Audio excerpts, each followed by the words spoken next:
របៀបធ្វើឡុកឡាក់អង់គ្លេសឲ្យមានរសជាតិឈ្ងុយឆ្ងាញ់បើបងប្អូនចង់ដឹងមកមើលពីវិធីធ្វើទាំងអស់គ្នាចាជំរាបសួរក៏ដូចជាសួស្តីពុកម៉ែបងប្អូនទាំងអស់គ្នាថ្ងៃនេះខ្ញុំនាំអារម្មណ៍បងប្អូនមកមើលពីរបៀបធ្វើឡុកឡាក់អង់គ្លេសចាហើយគឺងាយស្រួលធ្វើមែនតើបងប្អូនចាឥឡូវយើងមកមើលពីរបៀបធ្វើទាំងអស់គ្នាសម្រាប់សាច់គោនេះនាងខ្ញុំប្រើប្រហែលជាមួយខាំកន្លះទេបងប្អូនចាគឺសម្រាប់គ្នា2នាក់ហើយនាងខ្ញុំចូលចិត្ត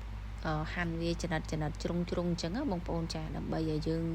ឆាទៅវាអត់ងាយឆ្អិនខ្លាំងទេបងប្អូនចា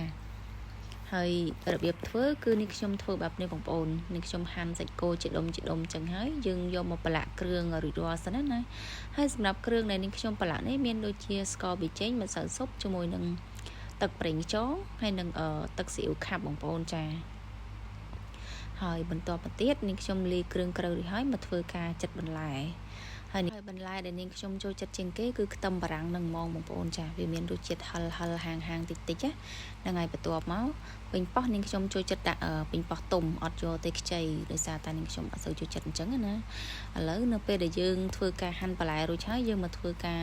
រៀបបន្លែដាក់នៅក្នុងចានឲ្យរួចរាល់អញ្ចឹងណាបងប្អូនចាមានដូចជាពេញប៉ោះខ្ទឹមបារាំងជាមួយនឹងសាឡាត់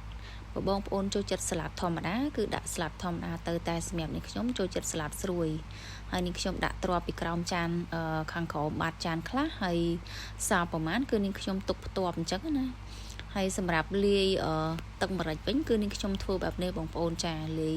ខ្ទឹមជាមួយនឹងម្ទេសនិងម្រេចម៉ត់បងប្អូនចាបងចាបន្ទាប់មកនេះខ្ញុំធ្វើការចាប់បាច់ក្រូចឆ្មាដាក់ទៅហើយនឹងគ្រឿងផ្សំដែលមានបន្ទាប់ទៀតមកយើងដាក់ដូចជាស្ករសហើយនឹងប៊ីចេងបងប្អូនចាដាក់ឲ្យរាងដិតបន្តិចណាបើសិនជាអត់សូវរសជាតិដិតទេគឺអត់ឆ្ងាញ់ទេបងប្អូនចាហើយនៅពេលដែលនាងខ្ញុំធ្វើការលាយគ្រឿងក្រៅរួចហើយនាងខ្ញុំមកធ្វើការដាក់បំពងជាមួយនឹងដំឡូងបារាំង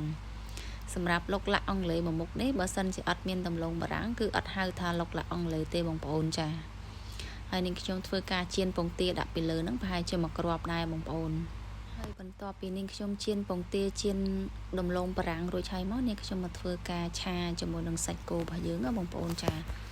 ហើយសម្រាប់ការឆានេះគឺនាងខ្ញុំមកដាក់ថែមអីទៀតទេនាងខ្ញុំដាក់ទឹកត្រីតែបន្តិចទេបងប្អូនចាហើយបន្ទាប់មកយើងដាក់សាច់គោយើង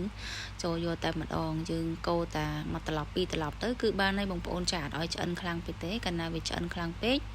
គឺវាធ្វើឲ្យសាច់របស់យើងគឺវាស្វិតទៅបងប្អូនចាយើងឆាតែពី3ត្រឡប់ចឹងមកយើងចាក់ដាក់ពីលើបន្លែយើងយកតែម្ដងហើយយើងលាយគល់ជាមួយនឹងពងទានិងដំឡូងបារាំងរបស់យើងទៅបងប្អូនចានិយាយពីថារសជាតិឆ្ងាញ់មែនតែនតែម្ដងហើយឥឡូវនេះដែរវីដេអូរបស់នាងខ្ញុំគឺដល់ទីបញ្ចប់ហើយបងប្អូនចាអរគុណច្រើនសម្រាប់ការតាមដានទស្សនាជួបគ្នានៅវីដេអូក្រោយទៀតជួបលាបាយបាយ